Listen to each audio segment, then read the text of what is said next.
My name's Rich, welcome back to Me, My Bike and I. Today I'm going to take all the internals out of the Honda VF750F engine. That's the Pistons, rods, crank, transmission. She's over there on the bench. Let's get to it.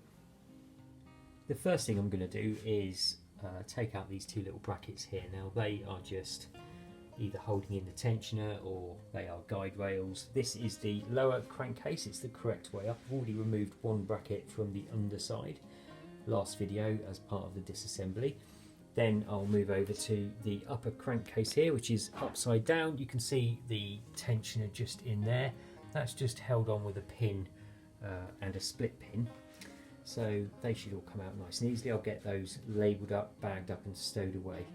And then we can start pulling out all the internals. And that's going to be the input shaft right here and the selector drum, the forks, etc.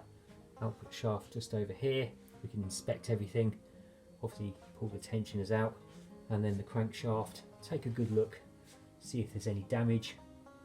It's looking pretty clean, to be fair, minimal problems found, just a few fragments of metal in the sump, and I'm sure with close inspection the source of that will be determined.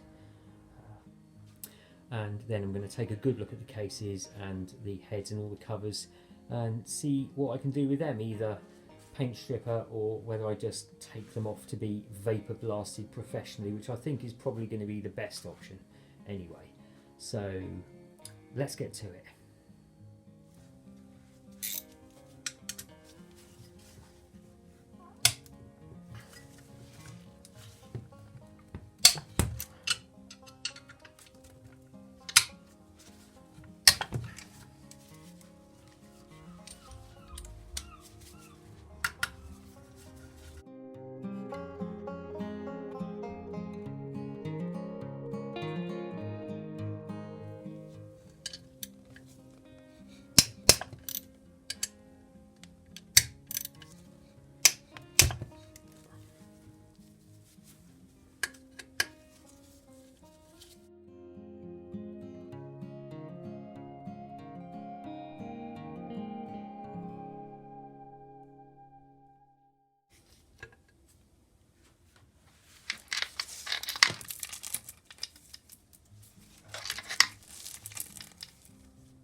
Bit dark in there, but hopefully you can just see that little Argh clip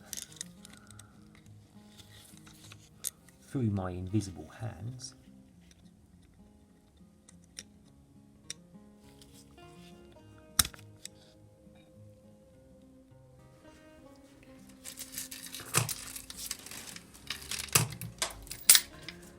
Right, I think that's already slipped off.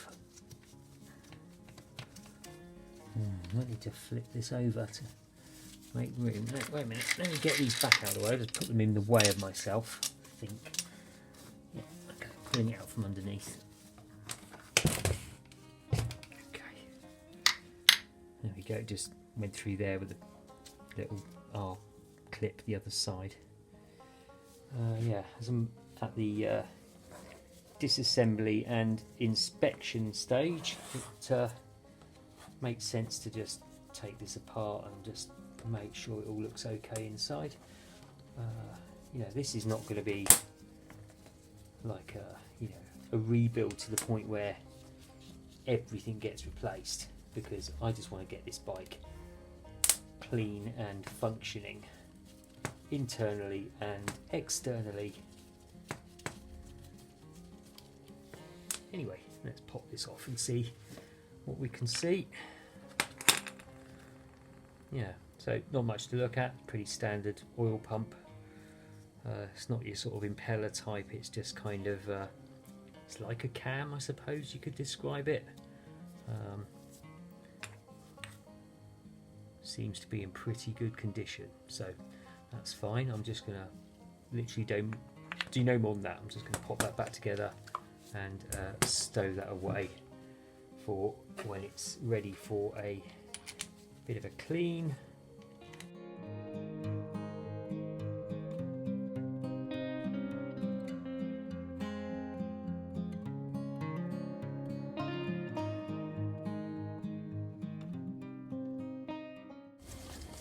But what I am going to pay a little bit of special attention to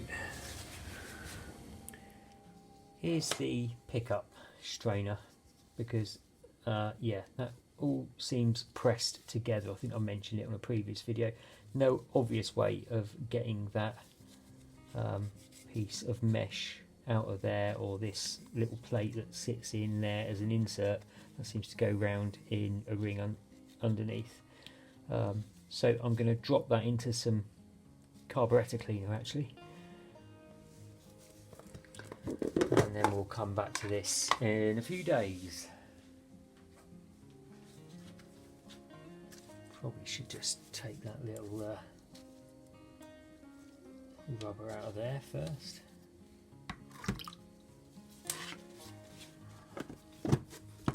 That's a 50-50 mix.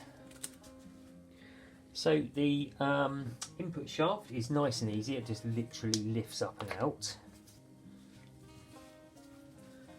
Right, I am gonna just have a quick look over this, and you just need to make sure you know how everything comes off. So some sort of end plate, and this is going to be almost certainly a needle roller bearing, so let's take that off there. Yeah, there you go, inside look. So just an outer and an inner race, it's not tapered in any way, obviously just a regular needle roller bearing, so looks all clean. Not sure how well you can see that. Pretty good condition. The race looks good, that's all fine. Let's move these out of the way a little bit. So you've got that we 5th gear, actually just a little washer on there. Now look at that, so exactly the same we had on the other end with a big old thrust washer, gone all blued. So I think that is probably just the materials being used, and where it's just oxidizing, you know, where you heat things up and they go blue or sort of a strawberry yellow.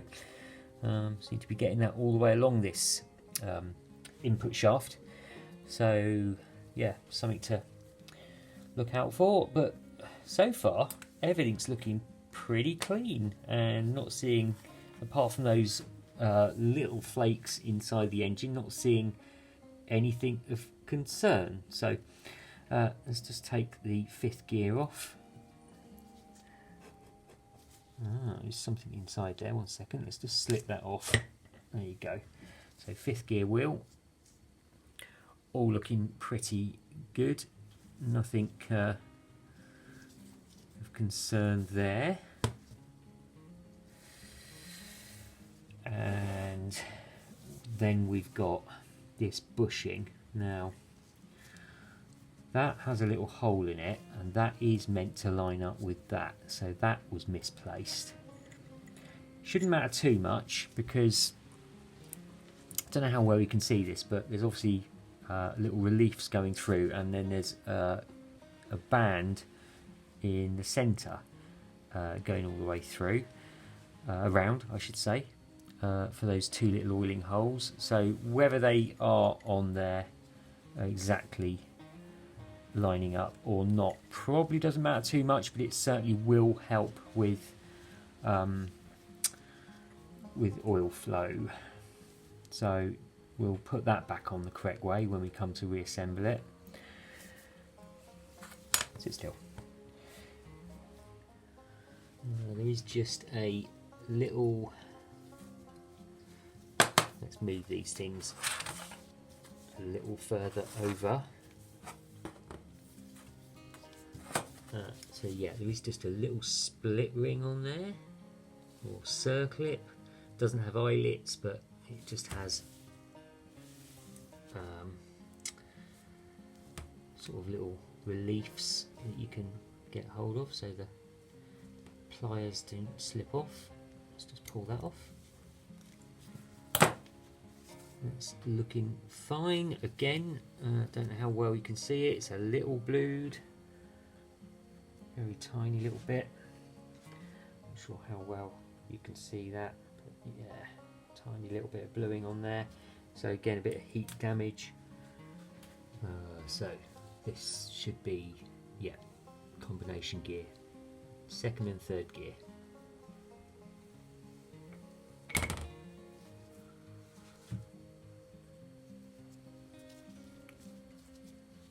Again, looking fine. Can't see any issues at all really. The dogs all look really good.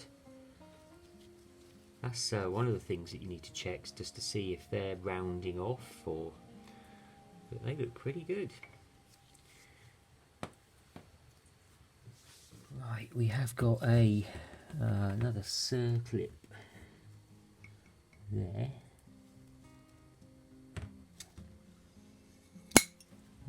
Slipped off because it doesn't have eyelets. It just seems to have sort of little indents. Oh, I'll tell you, it caught up in that groove as well. That's why. Okay, you're being fiddly now, aren't you?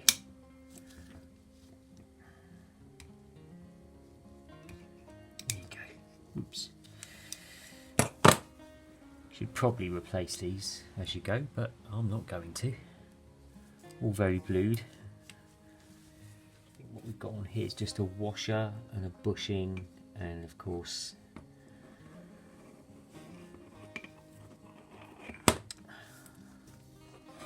another gear. Alright, you do what you want to do.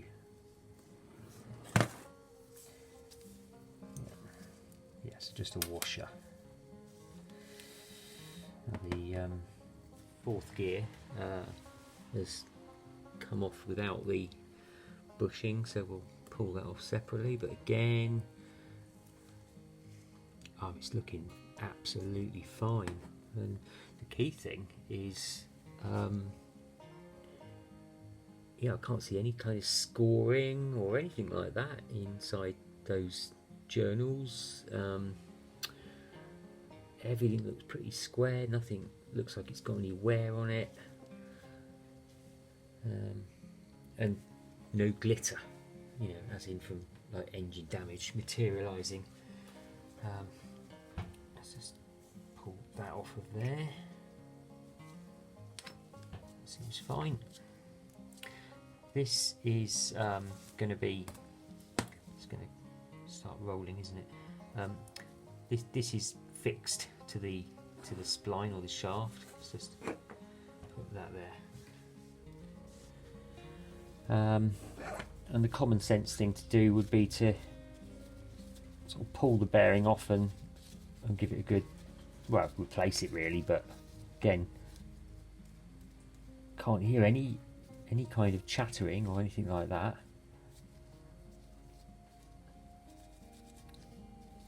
Some stuff sort of stuck to it, but feels nice, looks nice.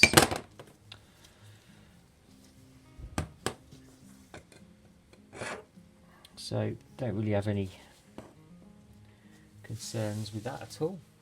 So I'm going to reassemble all of this as is and store it away until the final reassembly. Right, let's see if we can keep all these bits together with a couple of cable ties.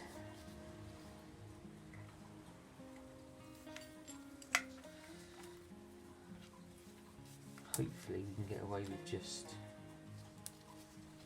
two.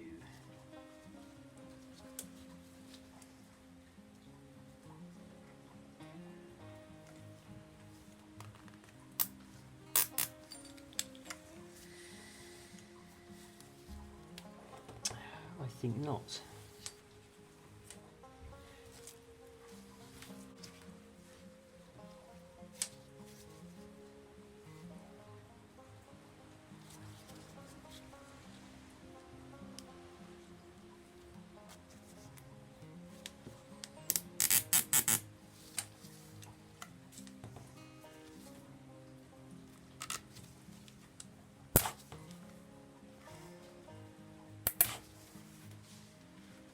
Too slippery for fingers, or just fingers anyway.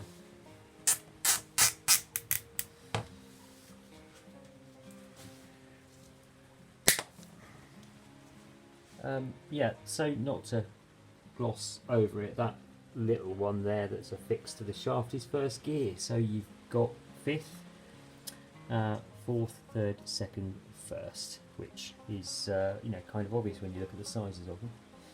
Okay, onto the selector drum and the forks. That pin they sit on should we should just be able to slide that out in some way.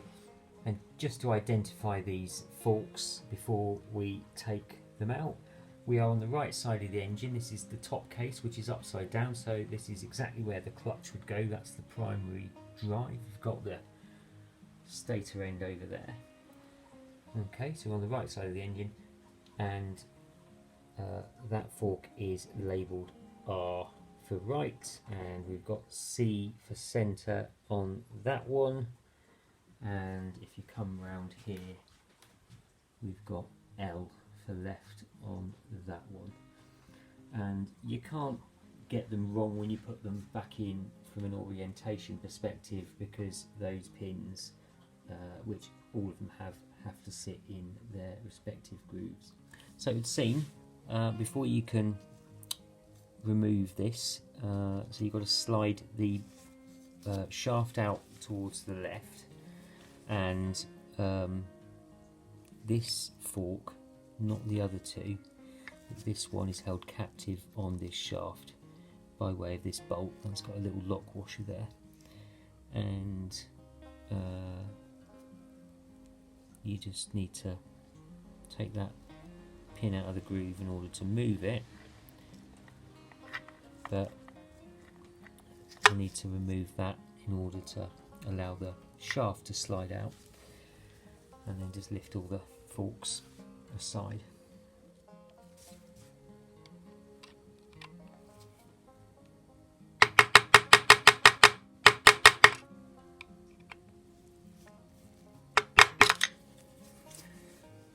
Let's get a slightly bigger metallic persuader.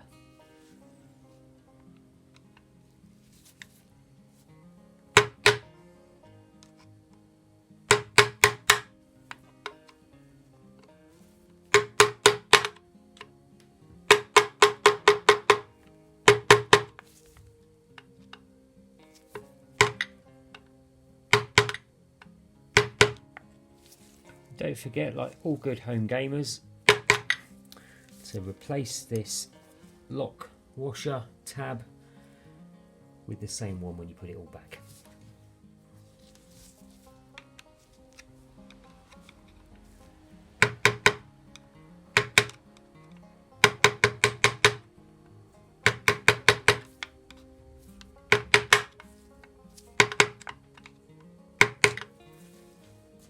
We can all straighten out, make it look good anyway. As long as it works is the main thing.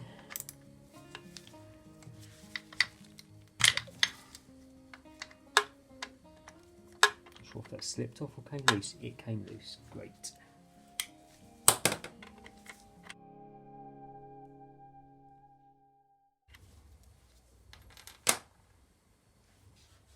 That should all just slip out now.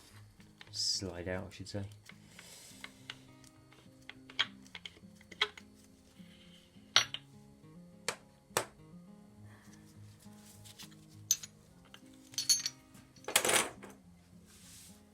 Very quickly, I'll show you that this actually will only go in one way. That hole is not in the centre, and with the drum sort of aligned there, that hole has to line up with the groove there in the centre.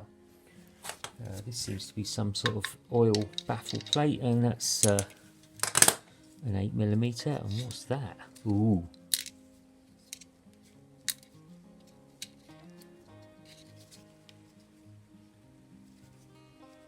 Okay. Well, whatever it was, it isn't anymore. It's it looks like copper, but it is vaguely magnetic as well, so I don't know whether I'm grabbing my bench, not much else. Whether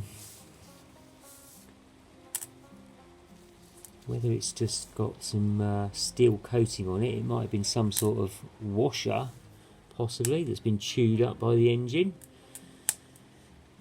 don't know.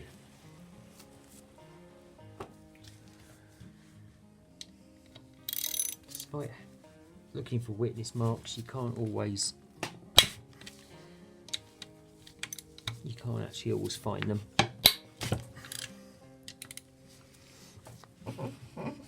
Very unlikely someone's just dropped something down into the engine. This will be just some sort of oil baffle plate.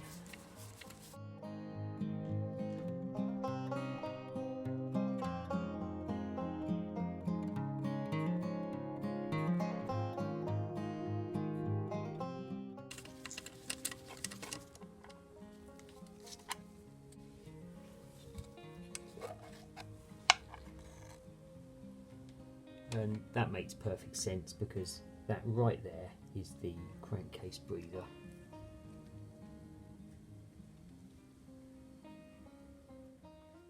Right, let's get this selector drum out. It's fairly straightforward.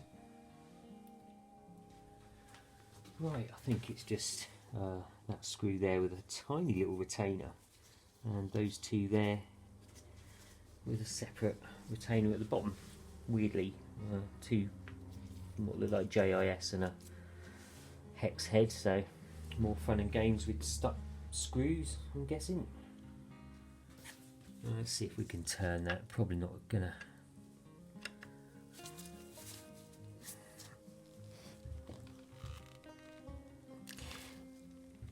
Yeah, that's not wanting to move.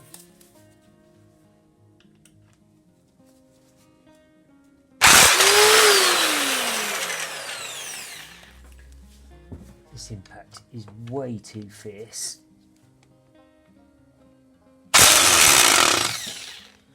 And it's chewing up my head.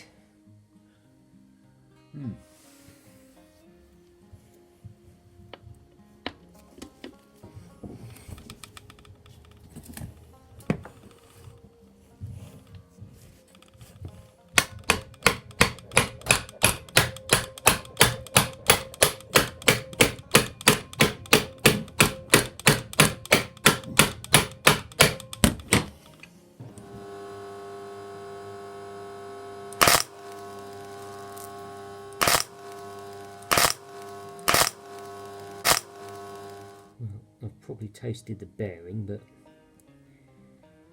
I shouldn't imagine we've done any harm. Oh no.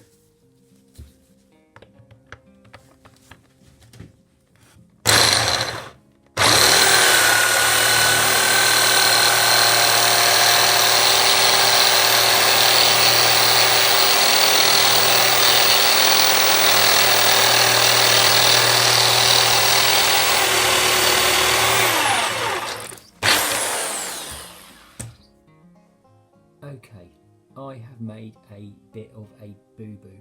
I have intentionally drilled that out, thinking, yeah, I'll just drill the centre of the bolt out and just put an extractor in there, but I used a 6mm tungsten carbide drill bit, and I think that bolt's probably about 4mm because the other one's loose now from using the impact, and you can see it's way smaller. So I think I've actually completely drilled the bolt out rather than just drilling the centre, so there won't be any bolt left. So not to matter, all I'll do is I'll just undo the hex head on the other end, which is then the only bolt left holding that retainer, and it should just drop away. So I'll just need to rethread it with a suitably sized pitch and thread of some sort that I can match a bolt to and fit through the hole of that retainer, or I'll be drilling the retainer out a bit larger as well. Anyway, not to worry, let's crack on. I might need to use the impact on that hex head on the other end anyway. See how tight it is.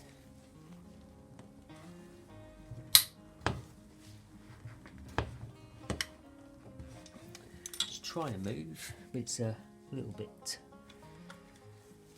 reluctant. Let me get this into a better position.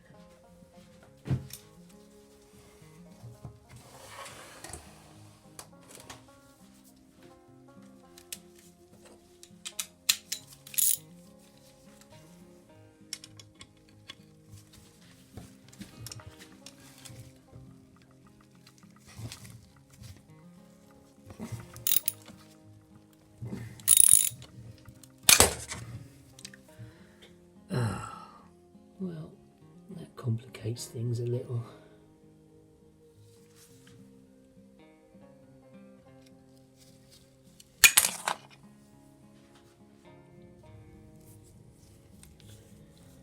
Right.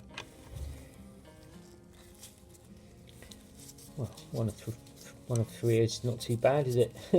Even if the other two were a little bit undecided about whether they wanted to come out. So this will just need cleaning up and cleaning out, and it'll be good to go. So I'm fairly sure I was going to send these cases off for vapor blasting anyway, just to get rid of all the horrible old paint, assuming that's the correct method for removing paint, one way or the other anyway. Send them off somewhere to a professional to deal with them. So I'll thoroughly clean this bolt hole out and rethread it ready to accept a new bolt prior to doing that, clearly, because I don't want to go getting any swarf into any oil galleries on some freshly cleaned cases. So that's that one. Nice and easy fix, really. The only consideration I've got is how deep I can go. That one there on the left would only just punch through into the compartment behind. Can't quite see it with light conditions here. And you're just going from one part of the engine with oil in it to another, so no issues. The one on the right though would actually, you can just see right in the middle of the screen there, a bit wobbly right there, would punch through potentially to the outside of the engine, so I just need to be very careful with my depth of cut there, but no problems. I bet that bearing's good and tight in there anyway. Anyway, let's pull the selector drum out now, see if we can get it out without any more dramas.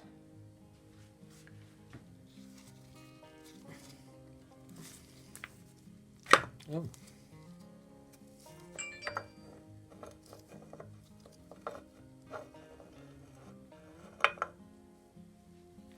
Don't know how well you can see this, but tiny little hole there, which is just the tail end of the bolt on the left as we were looking at it, so it does look like it's just been machined through at the factory.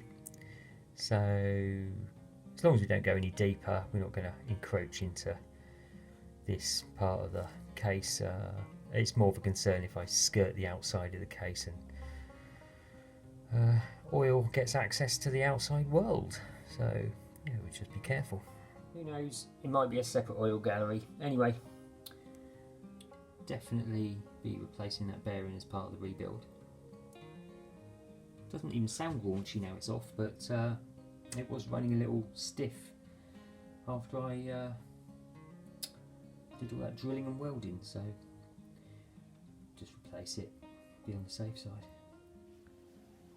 Well, if any of you have ever watched any of my previous engine rebuild videos, you will notice that I tend to make them a lot worse before I make them better. This one is by no means any exception. Anyway, I have had enough of this upper case and its input shaft. I'm going to move on to the lower case and its output shaft before moving on to the crank. I'll sort all this mess out once I've removed everything anyway. So, the output shaft then, with this it's necessary to remove the bearing retainer there, and then you kind of pull the shaft out and separate all the gears that way. Obviously you can't just lift this straight up, so I've noticed just down there seems to be a little bit of bluing going on, which seems to be a common theme on the transmission, so yeah, this has definitely suffered with a bit of overheating anyway. Let's get on with it. Got this resting on blocks of wood as well, because I don't really want the sump cover mating surface getting damaged. So these 3 bolts, let's hope they don't give us any trouble.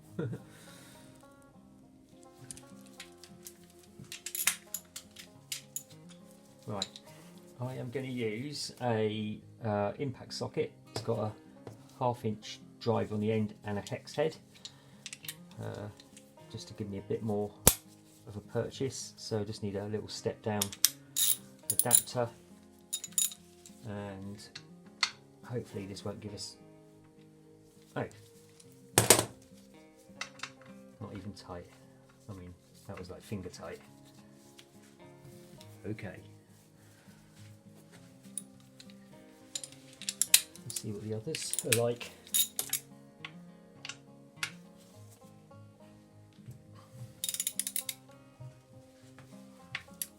This one's a little bit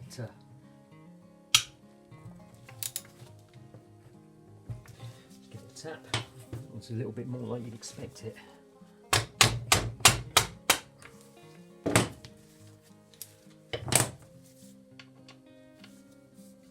Yeah, okay. Just quickly do the last one.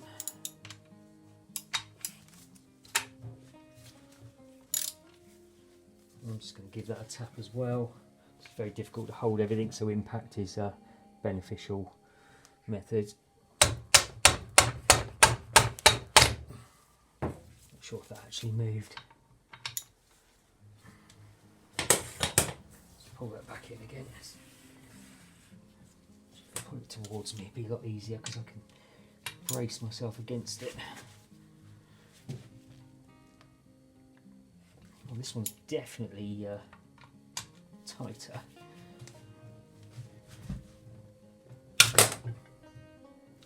I think that just freed up. I thought, what's that? It's just dropped off. Fortunately, it was just the socket head. Yeah, let's turn it.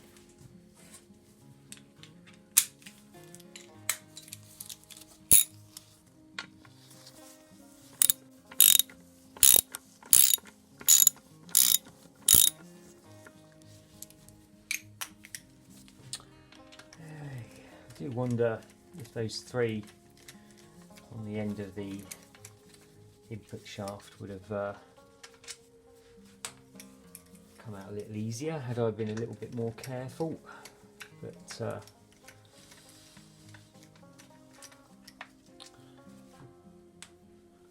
no problem, we'll sort it.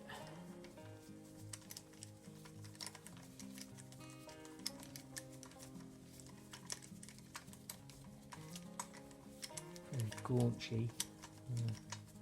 Feels like there's some sort of thread locker in there, although they came out easy enough. Right, see if we can pull it this way slightly. Not sure. Oh yeah.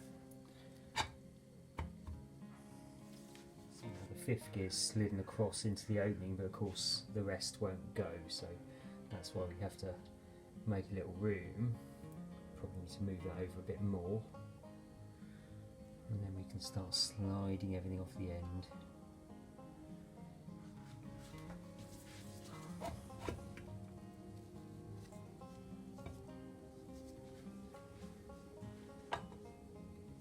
Might not have heard that, but little thrust washer just dropped off the end of that shaft there. I'll just fish that out.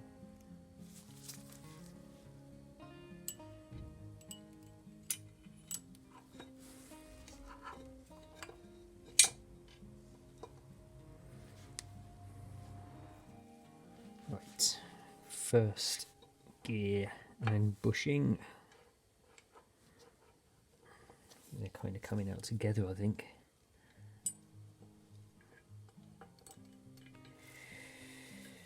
And a larger washer.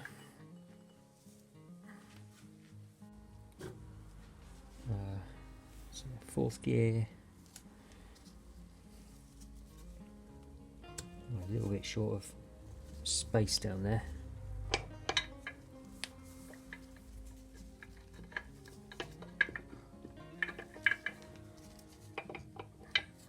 Pull this back a little bit more.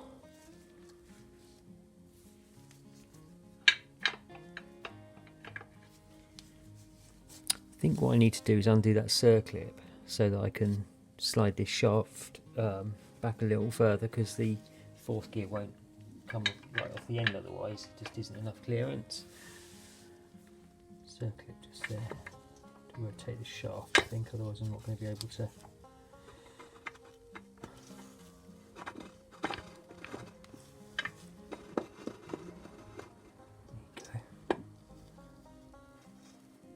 Raunchy, wasn't it?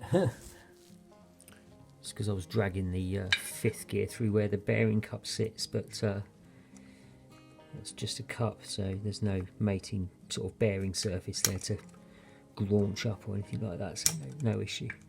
Ah, this might be fiddly because I'm at a bit of an angle. Let me go and get a pair of right angled circlip pliers.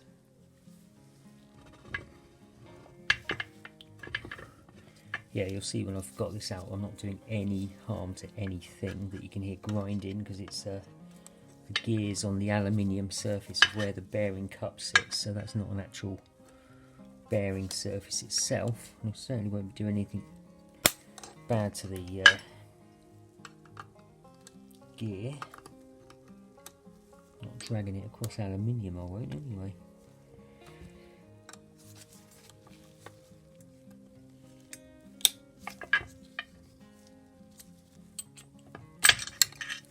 And she's off. Try to move that way slightly so I can just. Last thing I want to do is spring it back in, but it's sufficiently away from the groove now not to fall back into place, so that should. Oh no, okay.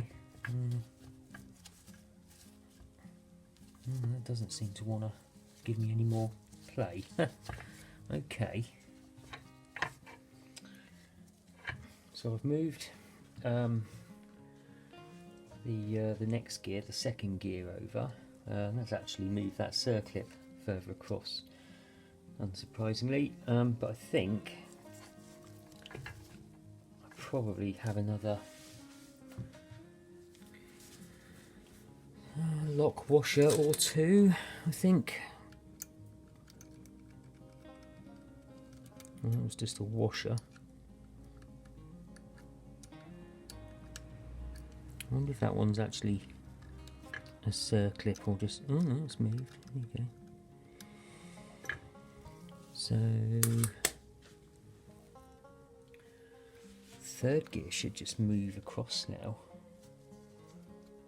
Oh yes, there you go. It's giving us more room. I don't know why that was putting up such a fight.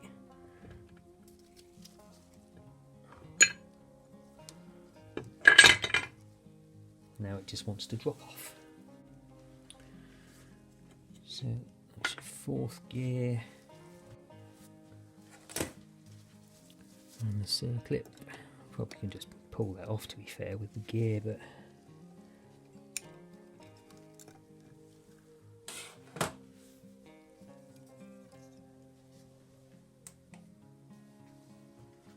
we'll take a look at that in a minute. Second gear. Whoops, and I guess its bushing is inside.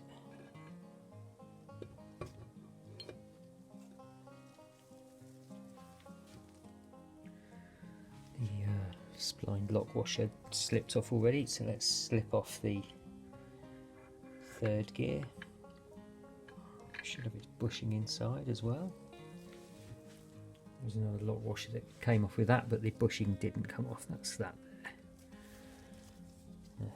Actually, let's remove this in one piece.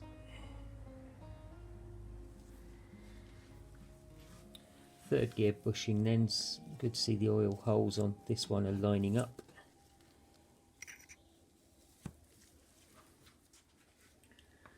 Just one more circlip right there, that's just stopping the 5th gear from coming off, which should prove to be a lot simpler to remove.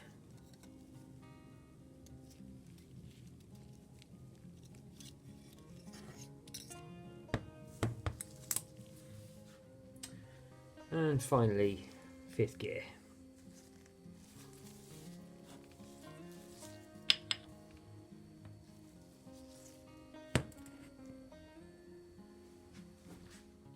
And that's your entire output shaft assembly.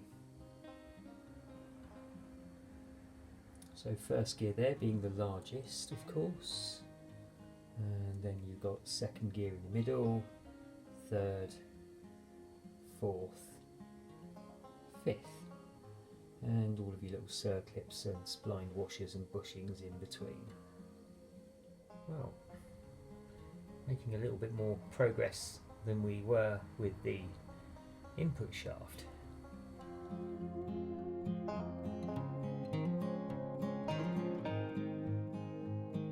I've looked over everything, it's all looking pretty good, apart from a little bit of bluing on some of the thinner parts, the thrust washers and circlips and things like that. That one does look a little damaged, that's the one we just had a little bit of bother with.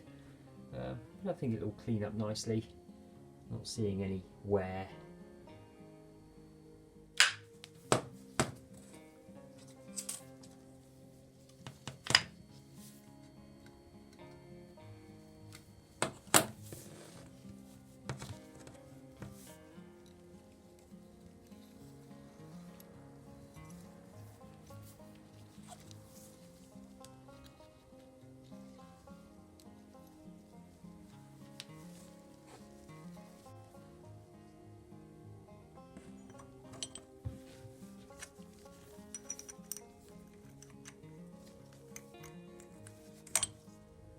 Didn't notice this before, there's some sort of little stopper in there, and I can't put a cable tie through, so I might just need to improvise, I think.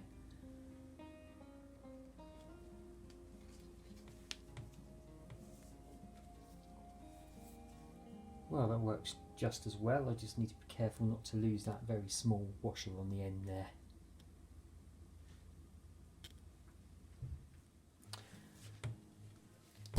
I shall bag it and label it. Right, I'm just going to stow this away now. This is just the lower crankcase and a few little bits of rubbish I've picked out of it, mostly just gasket sealer. I just want to clear the oil out, but there's not really any residue in here now. That's a little bit rough, I think that's just the castings. But yeah, this is looking alright, those journals there are okay. These shell bearings for the crank look absolutely fine. We'll look at the others on the other case in a bit. This bearing in here seems to be alright. Feels nice and smooth, so I don't think we need to change that. This really is just the bearing housing retainer at the other end. It's marred up a little bit where I had that 5th wheel gear rattling around in there, but it's absolutely harmless. It wouldn't have done the gear any harm whatsoever, and the bearing housing is just going to sit in there static, so no issues there. Anyway, I think this is clean enough and dry enough to just put away as is, so we can move on to the upper crankcase and start looking at the crank and the pistons. Right, I'm just going to clear this rubbish out before I start doing anything.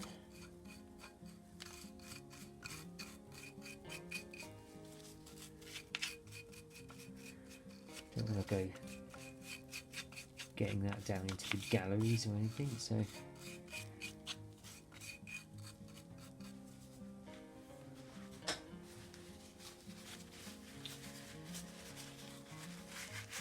just a very light clean up, and we'll attack these 2 bolts on the reassembly, but before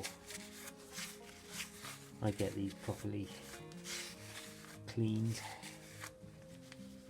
The crank then, all looking extremely clean as per the lower crankcase, and again not got any issues here with these journals, because they are just static receivers of the outer bearing races, so no issues there. Right, so totally disorientated. This is the number 4 and 3 big end. That over there is number 4, so that's number 3. And I'm just going to use a feeler gauge and just see what kind of clearance we've got down there, but just a quick feel, they feel pretty snug. There's no slop, so I don't think we've got any issues. Okay, so still looking at it upside down, just from the other direction. So we are on cylinder number 4 and 3, or big ends in relation to. So service spec should be 0.1 to 0.3 on these, and it honestly doesn't feel like they are out of range just by feeling them, and that slips in there with a lovely little drag. I'd say that's just about perfect. If I was to put the, that was 0.1 by the way, and if I was to put the 0.3 in there, then let's see what that does. Yeah, 0.3 doesn't even go in, interestingly. So the service limit is 0.4, 0.3 doesn't even go in, 0.1 is a very nice fit. Let's see what 0.2 feels like, which is in the middle of the service range. Doesn't go in. It's almost like it's got no wear at all. So that was 4 and 3. Let's look at the other two on the left side of the bike as you're looking at it when it's correctly orientated in the right way up.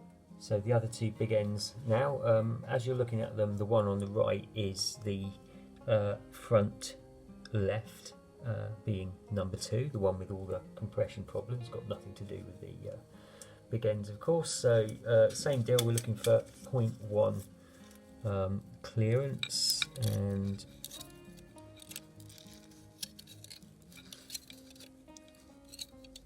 not really sure that's, yeah, that's good. It's slightly less drag on that one.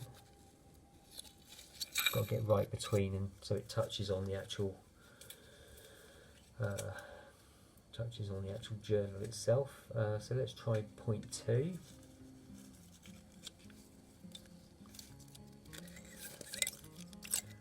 And 0.2 definitely doesn't want to go in. So recheck with a 0.1. Yeah, it fits nice, slightly more free than the numbers 4 and 3, but I'd say that's spot on because it won't take number 2, and the range is 0.1 to 0.3, and it won't take 0.2. So well within spec. So that's the first little measurement that we've taken. The bearing journals look absolutely fine. These two over here got a few lines on them, but nothing of any concern, just to clean up and reassemble, they'll be good. It's not the main reason why I've taken this engine apart, of course. Okay, so what I'm going to do next is take the rod caps off, lift the crank out, and then remove the pistons. So this is the top case upside down, meaning that the pistons are 1, 2, 3, 4, and quite conveniently they're configured, actually puts them in a nice little order, because number 1 comes down there, number 2 over there, and 3 and 4. So what I've done is I've just put a little paint pen mark on each, so I know which piston goes back in which bore, I know which cap to match up with which rod and the correct orientation. So let's get all of these off and then we'll lift the crank out. And what I've done is I've lifted the chains completely off the crank sprocket, so I should be able to rotate this crank freely in order to get to all the cap bolts. Let's spin this round anyway. It's still sat on blocks of wood, so not doing any harm to anything. Just make it easier to get to. I think these are 12mm, we'll see. So these will only be about 30, 35 Newton meters, something like that, so they're not going to be overly tight, I don't think.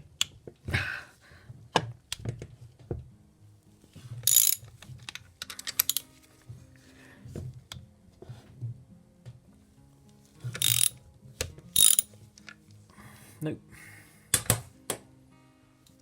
Okay, it doesn't matter what order you do these in, but seeing as pistons 1 and 3 are always going to be in exactly the same position, I might as well do 3 next.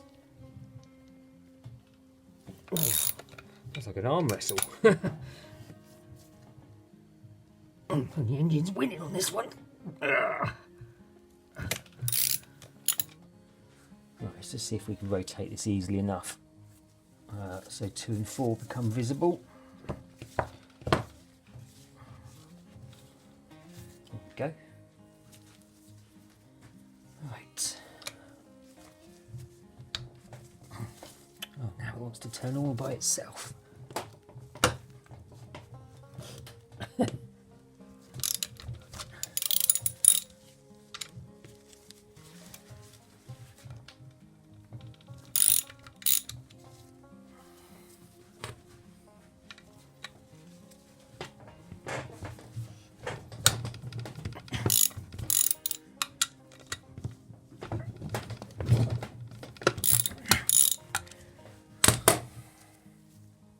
I don't know why I didn't put the crank in this position in the first place, they're all considerably easier to get to.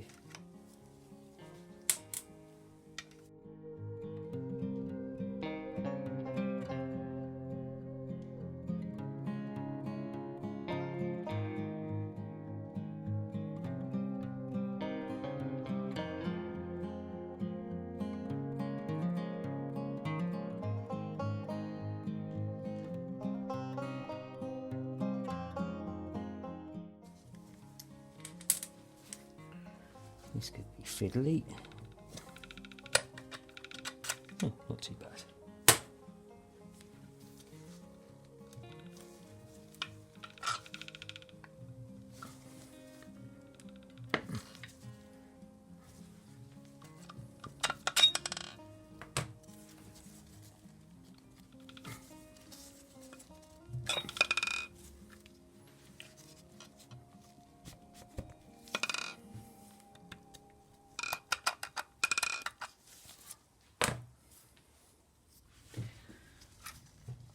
This last one is fighting a little bit. It's a matter of not being able to get hold of the bloody thing.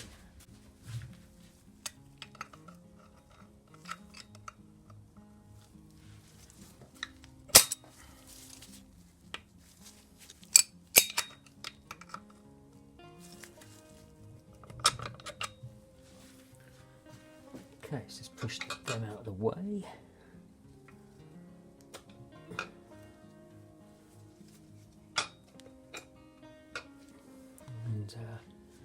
We should just be able to lift this crank up and off. Yeah, do you know, I think I'm going to slip those 2 and 4 out. They want to come. Oh dear.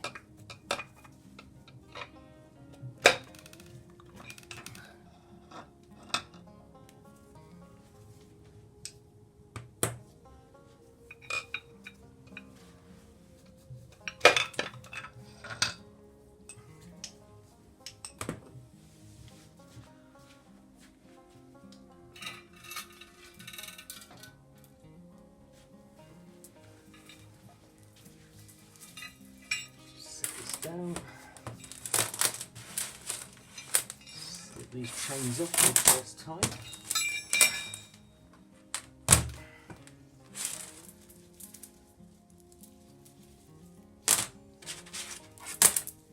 Be interesting to see if these are within service limits. Shells have all stayed in place anyway, as they did with the lower crankcase. Anyway, what I'm going to do, I think I'll flip this over and I'll get those 1 and 3 pistons out anyway. When I say flip it over, probably just stand it up, to be fair. I should do it, shouldn't it?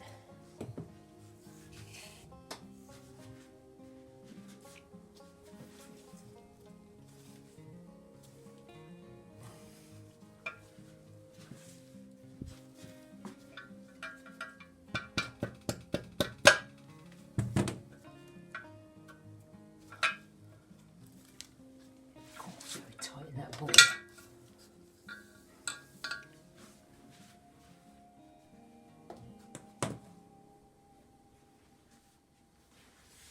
Right, so the pins and journals all look good, apart from a bit of carbon build up at the very tops of the pistons near the crown. They're all looking pretty good. None of them have got any carbon build up in any of the rings. All of the rings on all 4 of them are very free. The pistons move freely on the gudgeon pins. There's no slop, there's no free play where it shouldn't be. All looking fine. I think we'll just flip this over. And we'll take a look.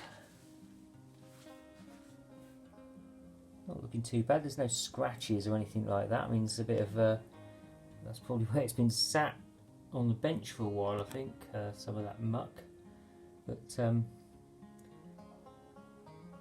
I don't know about sort of surface rust. That might just be head gasket issues, and we do know we've got water getting into the cylinders. At least we had white smoke anyway. So this is number 3. So this is number 1. It can be quite difficult to get a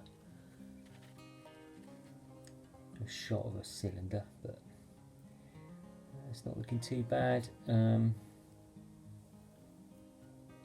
scratching or anything like that, but no, it's looking alright.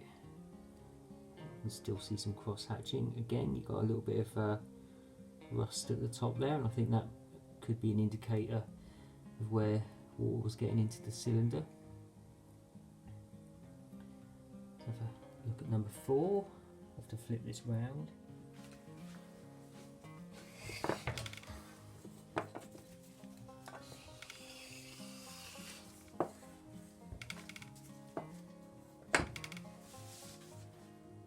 I have to say the front are looking a lot better than the rear.